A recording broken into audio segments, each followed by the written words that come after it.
नमस्कार, मैं हूं मिलिंद खांडेकर और आप देख रहे हैं साप्ताहिक सभा। साप्ताहिक सभा में आज हम बात करेंगे दिल्ली चुनाव के बारे में। दिल्ली विधानसभा चुनाव के लिए कार्यक्रम की घोषणा हो चुकी है। 5 फरवरी को वोट डाले जाएंगे और 8 फरवरी को नतीजे आएंगे। पंजाब सरकार की पोस्ट मैट्रिक स्कॉलरशिप योजना 245 करोड़ रुपए आवंटित ताकि अनुसूचित जाति के विद्यार्थियों को मिले उच्च शिक्षा। अगर मुझे ये स्कॉलरशिप ना मिलती तो शायद मैं अपनी पढ़ाई जारी न रख पाती। 2,31,000 विद्यार्थी पंजीकृत, 92 करोड़ की रकम दी जा चुकी। मैं AINML हमेशा से पढ़ना चाहता था। अगर स्कॉलरशिप नहीं होती तो मैं कभी भी एडमिशन नहीं ले पाता इस कोर्स में। मुख्यमंत्री भगवंत सिंह मान की कोशिशों से पंजाब बन रहा है रंगला पंजाब। तो इस बार किसका पलड़ा भारी है? क्या केजरीवाल तीसरी बार मुख्यमंत्री बन सकते हैं? इन सब बातों पर चर्चा करने के लिए मेरे साथ जुड़ रहे हैं सी वोटर के फाउंडर यशवंत देशमुख। यशवंत, बहुत बहुत स्वागत है आपका। तो यशवंत, नए साल की शुभकामना और आपके सारे सर्वे इस साल सफल हो, यही मेरी कामना है आपसे। आपको भी शुभकामना, आपके दर्शकों को भी बहुत शुभकामनाएं और उम्मीद करते हैं कि वोट और सीट वाले मामले से इतर जो इतने सालों से हम लोग कोशिश कर रहे हैं, मुद्दे और तमाम चीजें, वो गणित ज्यादा लोग हमारे दर्शक अब इंटरेस्ट के साथ में देखेंगे। जो हमारे ट्रैकर्स में 365 दिन हम लोग फॉलो करते हैं और साथ में मिलके हम लोग इसको देखते हैं, क्या मजा आएगा। और तो यशवंत, जो आपका 6 जनवरी का ट्रैकर है, जो सबसे ताज़ा ट्रैकर है, वो ये कहता है कि कितने लोग केजरीवाल या आम आदमी पार्टी की सरकार दोबारा चाहते हैं और कितने लोग नहीं चाहते हैं। तो इसका अगर हम ब्रेकअप देखते हैं तो 46% लोग चाहते हैं कि केजरीवाल दोबारा से जीत कर ना आए, दोबारा उनकी सरकार नहीं आए। लेकिन उसके उलट अगर आप इनका जोड़ दें कि जो नाराज़ है लेकिन फिर भी चाहते हैं कि केजरीवाल जीत जाए, और जो चाहते हैं कि वो नाराज़ नहीं है और वो जीत के आए, तो वो करीब 49 से 50% पे चला जाता है। तो ये 3 से 3.5% का गैप है कि जो लोग चाहते हैं कि दोबारा आम आदमी पार्टी की सरकार बने, उनकी संख्या ज़्यादा है, 3 से 3.5% अधिक है, बजाय इसके कि उनको हटाया जाए। तो इस डेटा को हम कैसे समझें कि क्या ये चुनाव क्लोज हो गया है या केजरीवाल को एक बड़ा एडवांटेज है? देखिए, केजरीवाल जी को फिलहाल तो ट्रैकर में एक एडवांटेज दिख रहा है मिलिंद। उसका कारण ये कि ये सवाल, बाय द वे, ट्रैकर में जैसा कि दर्शक जानते हैं, हम 365 दिन सारे राज्यों में ये सारे सवाल पूछते रहते हैं। इसलिए इसमें ऐसा नहीं है कि कोई हमने चुनाव के मद्देनजर अभी एकदम ये नया सवाल कुछ डाला है। और इसको पूछने का कारण हमेशा से ये रहा है कि लोग कई बार नाराज होते हैं लेकिन कहते हैं हम फिर भी बदलना नहीं चाहते। ये बात हमने और भी कई राज्यों में इस चीज को देखा। मध्य प्रदेश में हमने इस बात को देखा था और हमने फिर पाया लास्ट में कि नाराजगी के बावजूद भी सरकार नहीं बदलने वाले की राय रखने वाले लोग, वो एक इंटरेस्टिंग फैक्टर वहां पे काम कर गया। तो दिल्ली में क्या है कि जब भी इस सवाल में नाराज होने वाले लोगों की संख्या गैर नाराज लोगों से ज्यादा बढ़े, तो एक तो वो खतरे का संकेत होता है। दूसरा, एक बात ये ध्यान देनी पड़ती है मिलिंद कि बाइपोलर कंटेस्ट है या मल्टीपोलर या ट्रायंगुलर कंटेस्ट है। क्योंकि जो कह रहा है कि जो भी व्यक्ति कह रहा है कि हम सरकार नहीं बदलना चाहते, तो वो तो स्वाभाविक सी बात है कि उसमें कोई वोटों का बंटवारा नहीं है, वो जो सरकार में है उसको वोट देना चाहेगा। लेकिन जो कह रहा है हम सरकार बदलना चाहते हैं, अगर तो उसके सामने विपक्ष का ऑप्शन केवल एक है, तो वो सारा एंटी इनकम्बेंसी सेंटिमेंट एक जगह इकट्ठा हो जाता है। लेकिन अगर ऑप्शन एक से ज्यादा हो तो वो बंटवारा भी होता है, भले ही वो कम बेसी ज्यादा हो। जैसे कि अब दिल्ली के ही मसले में आपने बोला 46% लोग जैसे कह रहे हैं कि सरकार बदलना चाहते हैं, लेकिन 46% सारे के सारे बीजेपी के वोटर हैं ऐसा नहीं। उसमें 4-5% ही सही, लेकिन कांग्रेस के भी वोटर हैं। तो ये मसला एक अलग हो जाता है। और 47% जो पक्का कह रहे हैं कि नहीं नहीं हम तो सरकार नहीं बदलना चाहते, वो सारे के सारे आम आदमी पार्टी के वोटर हैं। तो आपको तमाम तरीकों से देखना पड़ता है कि मूड है क्या। हाँ, इतना जरूर मैं कह सकता हूं कि 5 साल पहले यही आंकड़े जो थे, वो जो सरकार नहीं बदलना चाहते हैं, वो 56-57% वाले थे। इस समय वो घट गए हैं करीबन 10%। तो और जो लोग सरकार बदलना चाहते हैं, वो नंबर 10% करीब बढ़ गया है। तो 5 साल या 10 साल के आप आंकड़ों को अगर ट्रैकर में देखें तो आप ये पाएंगे ये तो असर पड़ा है, एंटी इनकम्बेंसी हुई है। लोगों की संख्या जो अब ये सरकार बदलना चाहते हैं उसमें करीबन 10% का इजाफा हुआ है। तो उसका आप एक मोटे तौर पर अंदाजा ले सकते हैं कि पिछले चुनाव में जो आम आदमी पार्टी 18, 17, 16% के गैप के साथ में चुनाव जीत रही थी, वो गैप ड्रास्टिकली रिड्यूस हो सकता है। उतना बड़ा अब गैप नहीं रहेगा। लेकिन अभी भी चूंकि बहुतायत में लोग उनकी सरकार को बना के रखना चाहते हैं, तो अगर वो लोग वास्तव में निकल के वोट डालने जाते हैं और वोट डालते हैं, तो शायद अरविंद केजरीवाल का काम आसान होगा, उतना कठिन नहीं होगा। तो आप ये कह रहे हैं कि आम आदमी पार्टी की सरकार बन सकती है, उनकी सीटें भले ही जो 60 से ज़्यादा आती थी, सीटें भले ही कम हो सकती है, लेकिन सरकार आम आदमी पार्टी की बन सकती है। वो एक तरफा जीत होने की संभावना इन आंकड़ों में कम से कम अभी कम दिखाई दे रही है। उस तरीके की एक तरफा जीत तो नहीं होगी, लेकिन हाँ, अपर हैंड उनका है। और मिलिंद, अपर हैंड का एक कारण जो है वो ये भी है कि जो फेसलेस विपक्ष एक तरह से हो रखा है अभी, अरविंद केजरीवाल की खुद की व्यक्तिगत रेटिंग और उनकी पार्टी के वोट लगभग हैंड इन हैंड चलते हैं। तो अगर आप मुख्यमंत्री के सवाल पे पूछें कि किसको मुख्यमंत्री देखना चाहते हैं, तो अरविंद केजरीवाल हमेशा 45% से ऊपर उनके नंबर लगातार बने हुए हैं। और दूसरे नंबर पे कोई भी व्यक्ति 15% के ऊपर नहीं जा पाता है। तो ये जो गैप है, ये जैसे राष्ट्रीय स्तर पर प्रधानमंत्री नरेंद्र मोदी के सामने एकदम वैक्यूम बड़ा सा आता है, इससे ठीक वैसा ही राज्य के स्तर पर अरविंद केजरीवाल के सामने वैक्यूम सा है। नहीं तो यशवंत, जो आपने बात कही वो आंकड़े में बता देता हूं, मैं इस सवाल को बाद में लेने वाला था कि भाई लोग, दिल्ली के लोग किसको मुख्यमंत्री देखना चाहते हैं। तो जो सी वोटर का ट्रैकर है 6 जनवरी का, उसमें 47% लोग चाहते हैं कि अरविंद केजरीवाल को ही वो मुख्यमंत्री देखना चाहते हैं। जैसा कि यशवंत ने कहा, ये लगभग उतना ही है जितने कि आम आदमी पार्टी के को वोट के बराबर बराबर जा रहा है। लेकिन बीजेपी के केस में मनोज तिवारी सीधे 14% पर है। मतलब कहाँ तो नंबर 1 केजरीवाल जो है वो 47% पर है, और मनोज तिवारी जिसका दूसरे नंबर पर आ रहे हैं वो 14 पर है, और अजय माकन जो कांग्रेस के सबसे बड़े चेहरे अगर आप कहें तो वो 2% पे है। तो कुल मिला के केजरीवाल नेता नंबर 1 है दिल्ली के, इसमें कोई शक नहीं है। लेकिन यशवंत, जो आपने पीछे बात की थी, पिछले सवाल के जवाब में आपने जो बात कही थी कि जो 46% लोग चाहते हैं कि सरकार को बदल दे, तो वो सारे ही लोग जो है वो भारतीय जनता पार्टी के वोटर है, ये आवश्यक नहीं है। तो इस चुनाव में एक सवाल ये भी उठ रहा है कि कांग्रेस पार्टी अगर अच्छा करेगी तो आम आदमी पार्टी को नुकसान होगा, और अगर कांग्रेस पार्टी ने जैसे पिछली बार उसको 4% वोट मिला था उतना ही मिलेगा तो आम आदमी पार्टी के लिए आसानी हो जाएगी। तो ये इस गणित को आप कैसे देखते हैं? क्योंकि मैं अगर कांग्रेस का वोट शेयर देखूं 2022 के एमसीडी चुनाव का, तो लगभग 12% उनको वोट मिला था, जबकि आम आदमी पार्टी को 42% था और बीजेपी को 39% मिला था। लेकिन विधानसभा में जब आप देखते हैं तो बीजेपी का वोट लगभग 39% था, आम आदमी पार्टी 53% पे थी और कांग्रेस 4.5% पे थी।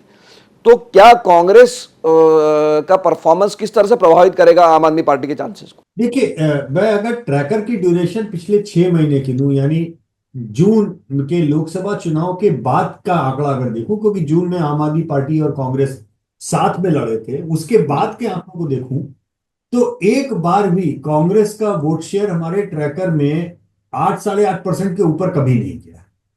लोअर एंड पे 2.5-3% तक भी गया है, लेकिन हायर एंड पे कभी भी 8, 8.5 के ऊपर नहीं, डबल डिजिट कभी टच ही नहीं किया। तो एक बात तो ये समझ लीजिए कि मिलिंद, की कांग्रेस के लिए 2.5 वोट शेयर में क्रॉस करना इस समय लगभग नेक्स्ट टू इम्पॉसिबल जैसा कभी कभी लगता है। और जब तक वो 15% के आंकड़ों के आसपास नहीं पहुंचते, तब तक आम आदमी पार्टी को कोई सीरियस डैमेज वो कर पाएंगे, इसमें मुझे संदेह लगता है।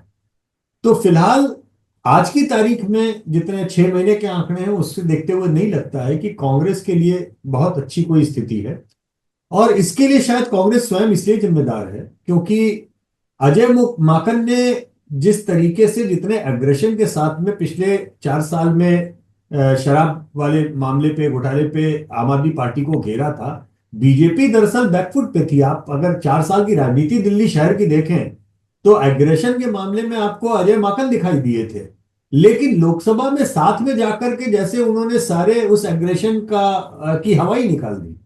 और मुझे लगता है कि वो शायद टैक्टिकल मिस्टेक कांग्रेस के लिए रही एक लिहाज से, क्योंकि आम आदमी पार्टी के साथ में जाके कांग्रेस स्वयं को खड़ा नहीं कर सकती दिल्ली के अंदर। ये संभव ही नहीं है। शीला दीक्षित जी इस मामले में बिल्कुल क्लियर थी, उनका मामला बहुत साफ था कि आम आदमी पार्टी के नीचे जाए बगैर कांग्रेस रिसरेक्ट नहीं हो सकती कांग्रेस में। एक बाय द वे मिलिंद, क्योंकि बात हो रही है, ये आंकड़े वहां पे नहीं है लेकिन फिर भी ये इंटरेस्टिंग है बताना मेरे लिए बहुत, कि दिल्ली में जब जब हम पूछते हैं मिलिंद कि दिल्ली का अब तक का सबसे बेहतरीन मुख्यमंत्री कौन रहा है, तो बहुमत शीला दीक्षित का नाम लेता है, वो अरविंद केजरीवाल का नाम नहीं लेता।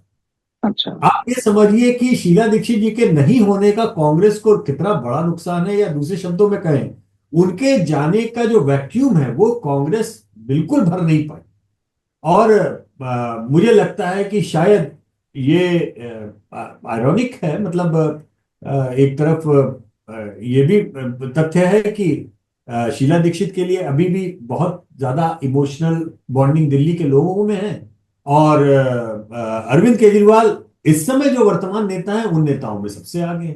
तो यशवंत, चूंकि आपने महिला वोटरों की भी बात की थी अभी, तो एक जो वेलफेयर का इस बार जो फोकस है, चाहे कांग्रेस हो, बीजेपी हो या आम आदमी पार्टी हो, बीजेपी ने अभी आधिकारिक घोषणा नहीं की है, लेकिन महिला सम्मान योजना जो है उसको 2100 रुपये देने का, और उनका कहना है कि केंद्र सरकार ने हमारी योजना में अड़ंगा डाला, तो 2100 रुपये का ऑफर उन्होंने किया है। कांग्रेस ने प्यारी बहना स्कीम ला के 2500 पे ले गई है, और ये माना जा रहा है बीजेपी या तो उसको मैच करेगी या इसको टॉपअप करेगी। फिर प्रधानमंत्री ने भी ये कह दिया है कि भाई जो पुरानी जो स्कीम चल रही थी, मतलब मुफ्त बिजली, पानी, ये सब भी जारी रहेगा। तो ये जो आपके ट्रैकर में एक सवाल है कि कौन सी स्कीम है आम आदमी पार्टी की जिससे लोग आकर्षित होंगे, तो उसमें अभी भी नंबर 1 पर जो है वो 14% लोग कह रहे हैं कि मुफ्त बिजली है, लेकिन जो मुफ्त पानी वाली स्कीम है वो 4% पे, और मोहल्ला क्लिनिक 12% पे, लेकिन जो महिला सम्मान योजना है वो 9.5% पे, 9.5% लोग कह रहे हैं कि उससे उनको फायदा होगा। तो आपको लगता है कि ये, क्योंकि अब केजरीवाल के पास कोई नया, अब तक उनके पास कोई ऑफर नहीं है, बिजली मिल चुकी, फ्री राइड हो चुकी बस की, पानी मिल चुका, मोहल्ला क्लिनिक बन चुका, तो अब ये जो नया एक जो बड़ी स्कीम है वो है महिला सम्मान योजना की। और हमने बाकी राज्यों में भी देखा, महाराष्ट्र में भी देखा, हरियाणा में, अपना हरियाणा में तो नहीं थी स्कीम, लेकिन झारखंड में भी देखा कि उसका फायदा मिला। तो आपको लगता है कि ये दिल्ली में ये जो स्कीम है ये कितना आकर्षित कर पाएगी? देखिए, दिल्ली में ही नहीं, आने वाले सभी चुनाव में, और ये बात आपको याद है मिलिंद, जब झारखंड के उसके नतीजे आए थे तो हमने इस पर चर्चा भी की थी, और उस समय मैंने ये बात कही थी, और मैं आज उसको और ज्यादा विश्वास के साथ कह रहा हूं कि मंडल कमंडल से कहीं बड़ा अध्याय, राजनीतिक अध्याय, ये आभा मंडल साबित होने वाला है। क्योंकि 50% वोट बैंक को टारगेट करके, और जिसका कि टर्नआउट फैक्टर लगातार बढ़ रहा है, और झारखंड में अपोजिशन के पक्ष में और महाराष्ट्र में भाजपा के पक्ष में, मतलब जेएमएम, और दोनों तरफ जो उसका इंपैक्ट आया, उससे एक बात क्लियर हो गई कि वुमेन सेंट्रिक जो स्कीम्स हैं वो डिफाइनिंग मूवमेंट होंगी अब पॉलिटिक्स में, और इसको अब कोई रोक नहीं सकता। इनफैक्ट प्रधानमंत्री जी ने जो बात बोली कि हम कोई भी स्कीम रोकेंगे नहीं, उसका बहुत बड़ा कारण मिलिंद यह है क्योंकि पिछले कई बार सर्वेज में यह भी सामने आया था हम लोगों के, जो हमने इंडिया टुडे में भी आ चुके थे, कि बड़ी तादाद में दिल्ली के मतदाता इस बात से डरते हैं कि बीजेपी अगर शासन में आ गई तो ये लाभकारी योजनाएं वो बंद कर देगी। तो ये डर लोगों के मन में बैठा हुआ है कि बीजेपी जीती तो ये फ्री बिजली, फ्री पानी ये बंद कर देगी। इसलिए प्रधानमंत्री को इस तरह की घोषणा करनी पड़ी कि हमको कोई स्कीम हम बंद नहीं करेंगे, ताकि लोगों के मन से ये डर वो निकाल सके। अब बचता है महिला वोटर्स का, आपने जो सवाल किया। मेरे ख्याल से जो भी सत्ता में है और जो डिलीवर कर रहा है, वो अगर कोई स्कीम लॉन्च करता है तो उसको लाभ मिलता है। मसलन आपने महाराष्ट्र में देखा या झारखंड में देखा, महाराष्ट्र में तो हार के मुंह से जीत, और इतनी बड़ी जीत निकाल करके बीजेपी ले गई। इतनी बड़ी स्कीम का इतना जबरदस्त लाभ हुआ, 15% का गैप महिलाओं के वोटरों में वहां पर खींच गया स्विंग दूसरी साइड में। मुझे लगता है कि दिल्ली में हमें इस बात का ऊपर विशेष ध्यान देना पड़ेगा, और जितना मेरे पास में अभी तक आंकड़े हैं ट्रैकर के मिले, उसमें मैं आपको इतना इंडिकेशन दे सकता हूं कि आम आदमी पार्टी के पास में पुरुषों में मतों में जितनी लीड है बीजेपी के ऊपर, उससे करीबन 3 गुना ज्यादा लीड महिलाओं मतदाताओं के बीच में। तो सीधी सी बात है, उससे एक बात तो क्लैरिटी के साथ में आती है कि महिलाओं का झुकाव ज्यादा है आम आदमी पार्टी की ओर, और उसमें इस स्कीम का एक अच्छा खासा योगदान होगा, निश्चित तौर पर होगा, इससे मैं इनकार नहीं कर सकता। नहीं तो यशवंत, तो एक तो फ्री बिजली पानी या जो वेलफेयर के अलावा जो एक एजेंडा अब जो था अरविंद केजरीवाल का, वो था वो भ्रष्टाचार के खिलाफ लड़ेंगे। और हमने देखा कि पिछले 5 सालों में उनकी सरकार पर ही शराब घोटाले का आरोप लग गया। खुद अरविंद केजरीवाल को, मनीष सिसोदिया को, इनको भी जेल जाना पड़ा।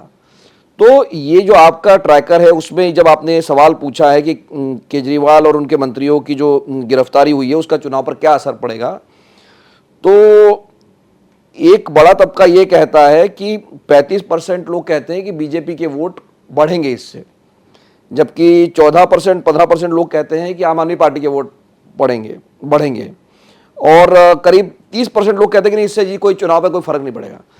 तो ये 3 अलग अलग तरह का डेटा, एक डेटा जो कह रहा है सबसे ज़्यादा वर्ग है कि वो लगता है कि इससे बीजेपी को फ़ायदा होगा, और दूसरा लगभग अगर आप जोड़ लें कि आम आदमी पार्टी को फ़ायदा होगा या कोई फ़र्क नहीं पड़ेगा, वो 44% पे चला जाता है। तो इसको हम कैसे देखें कि क्या ये जो भ्रष्टाचार विरोधी प्लैंक था दिल्ली में, जो कि पहली बार आम आदमी पार्टी को जीत दिलाने में बड़ा कारण बना था, वो अब क्या ख़त्म हो गया है या वो अभी भी रेलिवेंट है? देखिए, अभी आपने आंकड़ों को जिस तरह से जोड़ा, मैं उससे सहमत हूं एक्चुअली, क्योंकि मेरा भी मानना यह है कि ये जो 44% वोट का ब्लॉक है ना, जो कह रहा है कि इससे फर्क नहीं पड़ेगा या प्रो आम आदमी पार्टी सेंटिमेंट है, वो एक तरीके का ब्लॉक है। और दूसरी तरफ जो कह रहा है कि नहीं इससे बीजेपी का वोट पड़ेगा, वो बीजेपी की साइड का ब्लॉक है। पहली बात तो ये। दूसरी बात ये कि हमको ये बात समझ लेनी चाहिए, और ये कई सारे स्नैप पोल्स में लगातार हम लोग ने इस बात को पाया है, आम आदमी पार्टी का वो पार्टी विद द डिफरेंस या ईमानदार पार्टी होने का जो टैग है, वो सब अब खत्म हो चुका है। वो जैसे बीजेपी का पार्टी विद द डिफरेंस का टैग हुआ करता था, वो पब्लिक के बीच में नहीं रहा, वैसे ही आम आदमी पार्टी का भी नहीं। तो ये ईमानदारी और करप्शन के अगेंस्ट में वो ये चीजें अब उनके लिए काम नहीं कर रही। जो काम कर रही है वो 10 साल का उनका कामकाज या फ्रीबीज या जो मोहल्ला क्लिनिक या स्कूल वाले में, इन चीजों में जो उन्होंने काम किया है उसका उनको लाभ है। अरविंद केजरीवाल की पॉपुलैरिटी का लाभ है। लेकिन एक इस ट्रैकर के इतर आपको याद होगा कि हम लोग अक्सर एमओटीएन में एक सवाल पूछते हैं कि जो पुलिसिया कार्रवाई होती है या विपक्ष के नेता जेल भेजे जाते हैं, उसमें उसको लोग बड़ी तादाद में राजनीतिक कार्रवाई के रूप में देखते हैं। ये हमारे एमओटीएन के सवाल है दिल्ली के, जो आपको याद होगा हम लोग हर बार पूछते हैं।